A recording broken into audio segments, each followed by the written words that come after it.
नमस्ते। फैसला आप पर आप सबका एक बार फिर से स्वागत है। उम्मीद है आप सब अच्छे होंगे। बिहार में अभी हाल ही में बागेश्वर धाम के पंडित धीरेन्द्र शास्त्री ने हनुमान जी की कथा का वाचन किया। पंडित धीरेन्द्र शास्त्री की इतनी ज़्यादा पब्लिसिटी है कि उनके नाम पे ही बहुत ज़्यादा भीड़ उमड़ पड़ी हनुमान जी की कथा सुनने के लिए और पंडित धीरेन्द्र शास्त्री के दर्शन के लिए।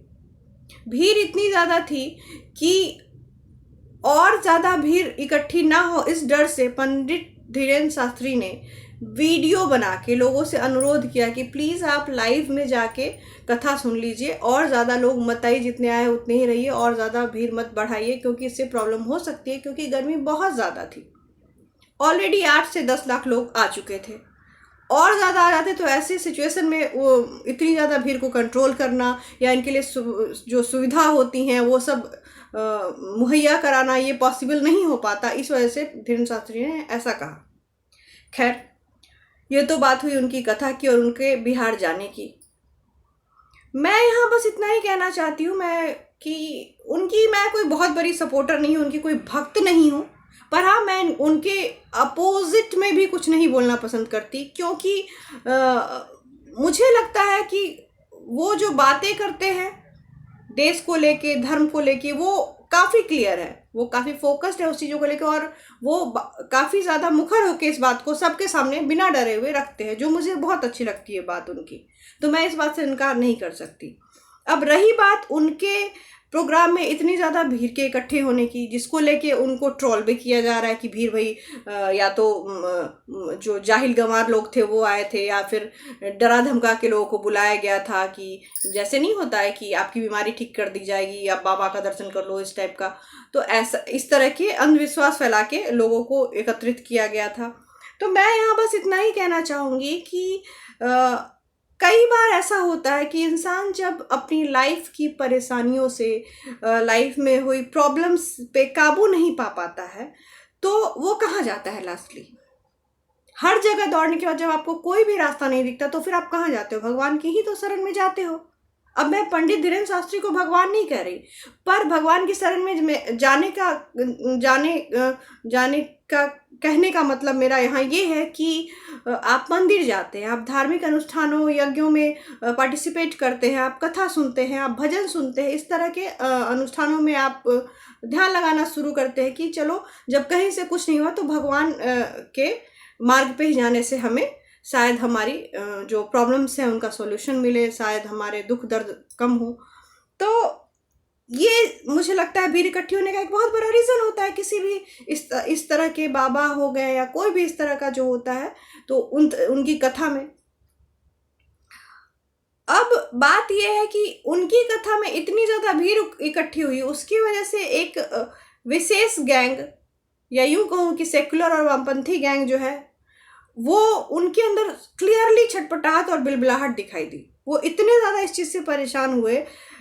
तो मुझे उनके पोस्ट, उनकी वीडियोस लगातार मैं ट्विटर पे देख रही थी, मैं फॉलो कर रही थी, तो मुझे वो देख के बस एक ही बात समझ में आ रही थी कि इनकी ये जो बिलबिलाहट है, इनके इतने सारे जो क्वेश्चंस हैं कि अंधविश्वास फैलाया जा रहा है या इस तरह से भीड़ इकट्ठी की जा रही है, इससे लोगों को प्रॉब्लम हो सकती हैं, तो इस तरीके की बातें वो बाकी समुदाय के अनुष्ठानों में क्यों नहीं बोलते, जहाँ पे एक बोरी चावल के नाम पे धर्मांतरण होता है, धार्मिक अनुष्ठानों के नाम पे धर्मांतरण होता है, वो ऐसे समुदाय के प्रोग्राम्स पे क्यों नहीं बोलते? वहाँ भी मुखर होके बोला करे ना, पर वहाँ ये चुप्पी साध लेते हैं। पर पंडित धीरेन्द्र शास्त्री के पटना जाने वाले मुद्दे पे ये वर्ग बोला और बार बार बोला। वैसे तो लिस्ट काफ़ी लंबी है, पर मैं यहाँ नाम लेने वाली हूँ द फेमस अजीत अंजुम की। अजीत अंजुम ने पहले तो पंडित धीरेन्द्र शास्त्री को लगभग चेतावनी दी, या यूँ कहो कि चेतावनी दी, फिर बीजेपी वालों को भी लताड़ा क्योंकि वो पंडित धीरेन्द्र शास्त्री के प्रोग्राम में शामिल हुए थे और उन लोगों ने बढ़ चढ़ के हिस्सा लिया था। उसके बाद इन्होंने हिंदुत्व के समर्थकों को भी चेतावनी दी, एक तरीके से धमकी देते हुए कहा। अब आप कह रहे हो कि मैंने चेतावनी और धमकी वर्ड क्यों यूज़ किया, तो जब आप इनके ट्वीट और इनकी वीडियो देखोगे तो आपको पता चलेगा कि इनकी भाषा शैली कितनी ज़्यादा उग्र थी। वो एक अजीब सा गुस्सा दिख रहा था, एक जो रिजिट होता है इंसान किसी बात को लेके, उस बात पे वो उस तरीके से अपनी बातों को रख रहे थे ट्विटर पे, वो साफ साफ वीडियो में और ट्वीट तक में झलक रही थी वो चीज़। तो चलिए मैं बिना टाइम गवाए हुए आपके सामने उनके 2 ट्वीट अजीत अंजुम जी के रखती हूँ। मैं पढ़ के भी बताती हूँ, आप वैसे देख सकते हैं स्क्रीन पे ये ट्वीट। पहले ट्वीट में अजीत अंजुम ने कहा कि गौर से सुन लो बागेश्वर धाम वाले धीरेन्द्र शास्त्री, भारत न हिंदू राष्ट्र है न हिंदू राष्ट्र बनेगा। कितने पंडित और बाबा आएंगे और चले जाएंगे। संविधान से चलने वाला ये देश न हिंदू राष्ट्र है न हिंदू राष्ट्र बनेगा। गौर कीजिएगा, हिंदू राष्ट्र न है न हिंदू राष्ट्र बनेगा, ये इतने छोटे से इनके पोस्ट में 2 बार दिखाई दिया, स्टार्टिंग में और एंड में। इसके बाद इनके दूसरे पोस्ट में ये कहते हैं कि मैं फिर कह रहा हूं, भारत न तो हिंदू राष्ट्र है न हिंदू राष्ट्र बनेगा। संविधान से चलने वाला यह देश संविधान से ही चलेगा। ऐसे पंडित धीरेन्द्र शास्त्री या किसी बाबा के कुछ भी बक देने से भारत हिंदू राष्ट्र नहीं बनेगा, लिख कर ले लो। ये इनके 2 पोस्ट है। इसके अलावा इन्होंने वीडियो भी अपनी डाली है, जो कि आप जाके देख सकते हैं, सुन सकते हैं। आपको पता चल जाए कि इन्होंने किस तरह से कितने चेतावनी भरे लहजे से ये बातें कही हैं और कितने ज़्यादा रिजिट होके इन बातों को सामने रखा है। तो मैं इन जनाब से बस इतना ही कहना चाहती हूँ कि आप जैसे पत्रकारों के कुछ भी बक देने से वो पत्थर की लकीर तो नहीं हो जाएगा। और इनके इस तरीके के ट्वीट देख के तो ये लगता है कि आप पत्रकार होने के साथ साथ आप भविष्यवक्ता भी हो गए। आपको ये भी पता है कि इन फ्यूचर क्या होने वाला, ना है ना होगा, आपको ये भी चीज़ पता है। तो मैं आपको बस इतना ही कहना चाहती हूँ कि plan A, plan B, plan C हमेशा रेडी रखना चाहिए। सब रखते हैं, आपको भी रखना चाहिए। खैर, मैं क्या कह रही हूँ आप समझ गए होंगे मुझे लगता है। अब अजीत अंजुम के ट्वीट को देखकर तो मुझे सच बताऊँ तो हंसी भी आ रही थी, गुस्सा थोड़ा कम आया, क्योंकि इन लोगों से इस तरीके की चीज़ें आप एक्सपेक्ट कर सकते हैं। ये ऐसे ही पोस्ट करते हैं, इनको हर चीज़ में बुराई ही दिखती है, एक इनका टारगेट है, इनका एजेंडा है, तो ये ऐसे ही बोलेंगे, मुझे पता है। पर ये बार बार इस तरीके से मैं फिर कह रहा हूँ, मैं फिर बता दे रहा हूँ, मैं फिर कह रहा हूँ, तो ये वाला पोस्ट देख के ना मुझे जब वी मेट की करीना कपूर का वो डायलॉग याद आया कि जब वो कहती है कि भाई साहब आप कन्विंस हो गए या मैं और बोलूँ। तो ये ऐसा ही कुछ कर रहे थे कि पोस्ट डाल रहे थे, वीडियो डाल रहे थे, फिर बोल रहे, फिर उस पोस्ट को वापस से टैग करके वापस से बता रहे थे कि मैं फिर से कह दे रहा हूँ, मैं फिर से कह दे रहा हूँ। तो मुझे वही डायलॉग याद आया। और ये सो कॉल्ड पत्रकार इस तरह के मुद्दों पर जिस तरह की भाषा शैली का इस्तेमाल करते हैं वो भी नोटिस करने के लायक है। अजी जब पंडित धीरेन्द्र शास्त्री के कुछ भी कह देने, सॉरी आपके शब्दों में कुछ भी बक देने से वो चीज़ नहीं होगी, आपको पता है ये चीज़, वो चीज़ नहीं होगी, तो फिर आप इस मुद्दे को इतनी ज़्यादा तवज्जो दे ही क्यों रहे हैं? बकने दीजिए उन्हें, उनको कुछ भी, उनके बकने से क्या हो जाएगा। पर मैं बताऊं आपको सबसे ज़्यादा प्रॉब्लम कहाँ हो रही है, आपकी ये बिलबलाहट का रीज़न क्या है? रीज़न है पंडित धीरेन्द्र शास्त्री की सभा में इतनी ज़्यादा भीड़ का इकट्ठा होना। क्योंकि पंडित धीरेन्द्र शास्त्री की कथा करने का एक विशेष तरीका है। वो कथा के बीच बीच में बातें करते हैं धर्मांतरण की, लव जिहाद की, घर वापसी की, धर्म को संरक्षित करने की, धर्म का प्रसार करने की।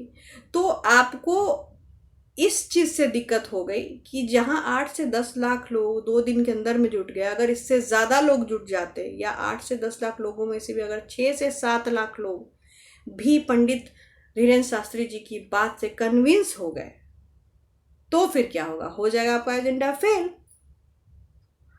तो आपकी मेन दिक्कत ये है, आपको मेन जो प्रॉब्लम है वो इस बात से है कि पंडित धीरेन्द्र शास्त्री बात करते हैं आपके एजेंडे के विरुद्ध। इस वजह से आपको उनकी सभा में इतनी ज़्यादा भीड़ होने से दिक्कत होती है। और वहीं दूसरी ओर, क्या आप हिंदुओं के आस्था पे आघात नहीं कर रहे हैं उनके बाबा पे इस तरीके का की भाषा, उनके बाबा के बारे में इस तरीके की भाषा का इस्तेमाल करके? क्या कभी भी क्या आपने किसी और समुदाय के महान रूहों पे इस तरीके का आघात किया है? अजी आप कर भी नहीं सकते, क्योंकि आपका इजी टारगेट है सनातन धर्म। आपका एकमात्र टारगेट है सनातन धर्म। आपको वही दिखता है, आपको उसकी ही खामियां निकालने में फुर्सत नहीं मिलती। आपको सिर्फ जो भी बुराइयां दिखती हैं वो उसी में दिखाई देती हैं, तो आपको उसी के इर्द गिर्द घूमना रहता है। बाकी जगह तो आपके आंखों पे पड़ जाती है पट्टी और कान में पड़ जाता है सरसों का तेल। आपको ना सुनाई देता है ना कुछ दिखाई देता है, और दिमाग पे तो आपने ताला लगा के रख ही लिया है। वो तो एक विशेष डायरेक्शन में ही चलेगा, जैसे घोड़े के दोनों तरफ वो पता नहीं क्या बोलते हैं उसको, वो लगा देते हैं, घोड़ा एक ही दिशा में देखता है। वैसे ही आपका है कि आप लोग उसी दिशा में देखते हुए चलते रहते हैं, तो आपका दिमाग तो उसी डायरेक्शन में चलेगा, किसी और तरफ तो चल ही नहीं सकता। मेरा आप जैसे पत्रकारों से सिर्फ इतना ही कहना है कि अगर आपको बोलना है तो आप किसी एक समुदाय, किसी एक धर्म को टारगेट करके मत बोलिए। अगर आपके अंदर हिम्मत है और आप इवेल्युएट करते हैं चीज़ों को, आप अंधविश्वास जैसी बातों को, वैसी चीज़ों को हटाना चाहते हैं समाज से, आप जो अपना बोलते हैं कि आप ऐसा ही चाहते हैं, आपका एजेंडा है ये कि आप अंधविश्वास को हटाना चाहते हैं, किसी भी तरह का लोगों को बेवकूफ़ बनाने का धंधा ना किया है, तो अगर आप ऐसा कुछ चाहते हैं तो आप डिफरेंट समुदायों में जो हो रहा है धर्म के नाम पे, उसको भी बोलने की हिम्मत रखिए। जिस दिन आप वो बोलेंगे उस दिन हम आपकी बात को सुनेंगे, अदरवाइज आपकी बातें बेतुकी, बेमानी और बेवकूफ़ाना ही लगेंगी। अगर आप मेरी बातों से सहमत हैं और आपको मेरा ये वीडियो पसंद आया तो मेरी वीडियो को ज़्यादा से ज़्यादा लाइक और शेयर कीजिए। और अगर आपने अभी तक मेरे चैनल को सब्सक्राइब नहीं किया है तो प्लीज़ मेरे चैनल को सब्सक्राइब कर लीजिए। तब तक के लिए अपना और अपने अपनों का ज़्यादा से ज़्यादा ख्याल रखिए। जय हिंद, वंदे मातरम, जय श्री राम।